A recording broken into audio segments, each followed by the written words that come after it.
স্বৈরাচারী শাসনামলে দেশের পুলিশকে দলীয় বাহিনীতে পরিণত করেছিল বলে অভিযোগ করেছেন অন্তর্বর্তী সরকারের প্রধান উপদেষ্টা ডক্টর মোহাম্মদ ইউনূস। রাজধানীর রাজারবাগে পুলিশ সপ্তাহের উদ্বোধনী অনুষ্ঠানে তিনি বলেন, ভয়ের প্রতীক নয়, আস্থার বাহিনী হবে পুলিশ। রাজধানীর রাজারবাগ পুলিশ অডিটোরিয়ামে ৩ দিনব্যাপী পুলিশ সপ্তাহের উদ্বোধন যোগ দেন প্রধান উপদেষ্টা ডক্টর মোহাম্মদ ইউনূস।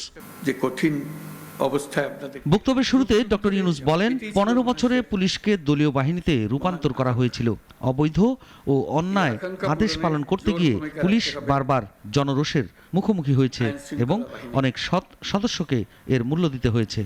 স্বৈরাচারী শাসনামলের ১৫ বছরে দেশের পুলিশ বাহিনীকে দলীয় বাহিনীতে পরিণত করায় সমস্ত ব্যবস্থা ধ্বংস হয়ে গিয়েছিল।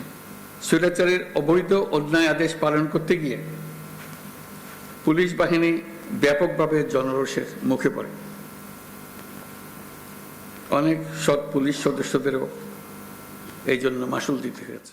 প্রধান উপদেষ্টা বলেন, অন্তর্বর্তী সরকার দায়িত্ব গ্রহণের সময় দেশের আইন শৃঙ্খলা ব্যবস্থা ছিল ভঙ্গুর।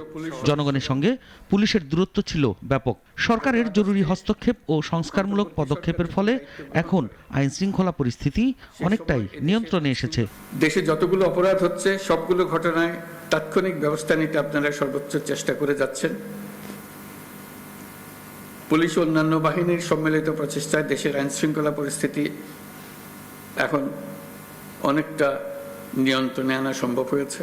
আইন শৃঙ্খলা বাহিনী পুনর্গঠনের প্রসঙ্গে ডক্টর ইউনূস বলেন, সড়ক মহাসড়কে বিশৃঙ্খলা হ্রাস, অপরাধ দমনে বিশেষ অভিযান, জনগণের সঙ্গে পুলিশের সম্পর্ক উন্নয়ন এবং বাহিনীর সদস্যদের মনোবল বৃদ্ধিতে নানা প্রণোদনা চালু করা হয়েছে। পুলিশ সদস্যদের মনোবল বৃদ্ধিতে প্রয়োজনীয় প্রণোদনামূলক ব্যবস্থা নেওয়া হয়েছে। আপনাদের অক্লান্ত পরিশ্রমে শান্তিপূর্ণভাবে দুর্গাপূজা, বিশ্ব ইজতেমা, ঈদ উল ফিতর, বাংলা নববর্ষ সহ বিভিন্ন উৎসব অনুষ্ঠিত হয়েছে। প্রধান উপদেষ্টা তার বক্তব্যে ১৯৭১ সালের ২৫ মার্চ কালরাতে রাজারবাগ পুলিশ লাইনে বাঙালি পুলিশ সদস্যদের প্রথম সশস্ত্র প্রতিরোধের কথা স্মরণ করেন। ২৫ মার্চ কালরাতে রাজারবাগ পুলিশ লাইনসে। সাইফুল শাহীন, নাগরিক, ঢাকা।